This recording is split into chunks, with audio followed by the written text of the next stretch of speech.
Vocês conhecem o Bezerra da Silva? Porque maluco, esse cara tinha problema. Ele foi um dos maiores sambistas que o Brasil já viu e morreu praticamente na pobreza enquanto gravadoras ficavam ricas com a sua arte. O Bezerra nasceu dia 23 de fevereiro de 1997 em Recife e o pai dele abandonou a mãe antes mesmo do cara nascer. Então você já consegue imaginar os perrengues. Com 7 anos de idade, o cara já começou a trampar vendendo doce na rua e ajudando a mãe em serviços pra poder, sustentar a casa. Ele morava na Rua do Sossego, mas lá tinha tudo menos isso. Inclusive, com 10 anos de idade, a mãe dele casou de novo e o padrasto foi uma má notícia pro Dr. Bezerra. Por quê? A fita é que o Bezerra desde pivete já tinha uma afinidade com a música. O cara gostava de sair batucando em tudo. Só que nessa época, música era considerado coisa de vagabundo. E o padrasto dele já cortou o mal pela raiz. Só que mesmo assim, o Bezerra aprendeu trompete com um amigo dele, escondido do pai e da mãe. Do pai não, do padrasto, né? Então com 15 anos de idade, ele resolve se mudar pro Rio de Janeiro. E segundo o Bezerra, eu peguei carona com um caminhão de mudanças, desci no Rio de Janeiro sem conhecer ninguém e fui pra lá com um sonho de uma vida melhor. Existe uma outra história que ele veio de navio, com um navio clandestino e pá, só que a verdade é que o próprio Bezerra já relatou essa história de diversas formas e ele meio que gostava de, inventar umas paradas. Não era nem pra meter o louco, era pra dar um senso de aventura pro lance todo, tá ligado? Então ele chega no Rio sem ter onde cair morto e acaba morando na rua, dormindo nas praças da Lapa. Só que com o tempo ele vai arrumando os trampos, porque ele tava disposto a ralar, então o cara trampa de pedreiro, de pintor, de motorista, do que fosse pra, conseguir comer. E foi nessa mesma época que ele começou a se envolver em rodas de samba e tocar pandeiro. E mesmo sem ter nenhuma experiência com o instrumento, ele era um excelente observador e aprendia muito rápido. Então os caras vendo o talento dele, começam a chamar ele pra tocar em festa, pra gravar em estúdio, pra fazer uns bico aqui, uns bico ali, e o bagulho tá fluindo, mas a grana é muito curta. Mas assim, dava pra se sustentar, né, cara? Tanto que ele ficou nessa por pelo menos uns 30 anos, gravando música aqui, fazendo festa ali, pintando uma parede aqui, fazendo tudo que tinha pra fazer pra, viver. Só que em 1954 o bagulho ia apertar legal pra ele, porque ia parar de aparecer qualquer tipo de trampo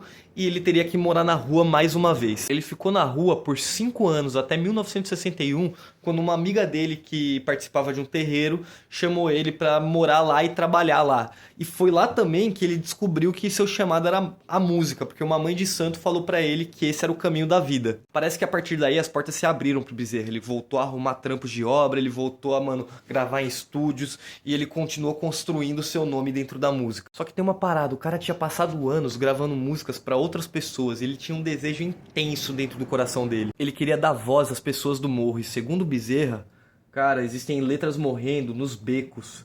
Ninguém quer gravar o que o povo escreve. Então, com 40 anos de idade, ele resolve lançar seu primeiro álbum solo. Então ele lançou Rei do Coco parte 1 e parte 2 logo em sequência. E pouco tempo depois disso, em 77, ele lança o Partido Alto Nota 10. E no Partido Alto ele resolveu chamar a melhor equipe de escritores que o Brasil já viu. Os trabalhadores. Ele ia conversar com camelôs, com motorista de ônibus, com frentista, com tudo quanto era tipo de gente comum, normal, que nem nós. Pessoas que viviam a realidade, que tinham algo a dizer. E ele pegou essas pessoas e botou elas pra, darem ideias e escreverem letras. Ele basicamente subia o morro com um gravador, gravava a conversa com as pessoas e compunha as músicas em cima disso. O cara basicamente virou um intérprete da quebrada, dando voz aos silenciados. Aí no fim dos anos 70, a Globo ainda chamou ele pra participar de uma orquestra da própria Globo. Só que pra fazer isso ele precisava tirar a carteirinha da OMB, que é a Ordem dos Músicos Brasileiros. E assim, o bagulho não é uma prova fácil, rapaziada, especialmente pra quem nunca teve estudo formal de música, saca? Como o Bezerra. Só que o Bezerra era monstro e com 50 anos de idade ele provou pra todo mundo que ele ainda tinha muito espaço para evoluir. Ele estudou, passou na prova, aprendeu um monte de coisa nova e melhorou muito como artista. As letras dele eram altamente políticas e antes mesmo do bagulho ser hype, ele já tava falando do bagulhinho que o Bob Marley gosta. E obviamente o cara arrumou muito problema com a censura, muito problema com a polícia e apesar de nunca ter sido preso, os caras já chamou ele para trocar umas ideias várias vezes. Só que nessas horas o argumento dele era bem simples. Doutor, não sou eu que escrevo as letras, é o povo. Bom, o Partido Alto Nota 10 vendeu tão bem que ele resolveu fazer a parte 2 e a parte 3. E isso acabou chamando a atenção de uma gravadora grande, a RCA, que era uma subdivisão da Sony Records. Já embaixo dessa gravadora ele lança a música Malandragem Dá um Tempo, com uma capa de álbum onde tá segurando um trabucão na capa. Infelizmente eu não vou poder mostrar essa capa aqui, senão eu vou tomar strike.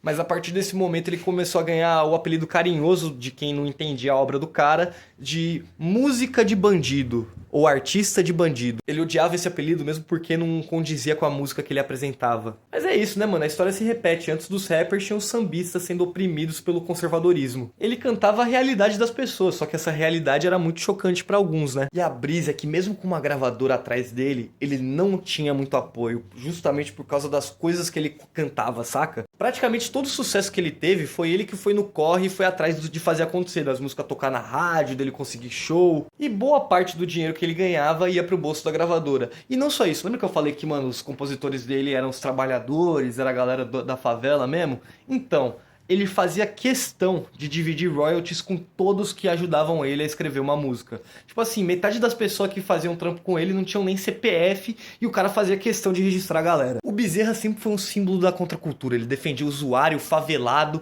e não só isso, ele apontava um dedo na cara dos governantes do nosso país. Tanto que os maiores rappers do país citam ele como referência, os caras do Facção Central, Planet Hemp, Criolo, até quando criou diretoria, mano. Eu tenho pra mim que se Bezerra da Silva tivesse nascido em 1980, ele ia ser um dos maiores rappers do país, sem dúvida alguma. Até o dia da sua morte, o cara gravou disco atrás de disco sem parar um segundo sequer. Desde Eu Não Sou Santo até Meu Bom Juiz e Pega Eu. Então, com 77 anos de idade, em 2005, ele acaba morrendo por conta de um problema pulmonar. A fita é que em 2013 o cara teve um AVC e ficou fragilizado, e em 2005 ele acabou não resistindo e faleceu. Só que com sua morte, ele deixou pra trás um legado de luta, com inúmeros discos de ouro e de platina e uma legião de artistas seguindo seus passos.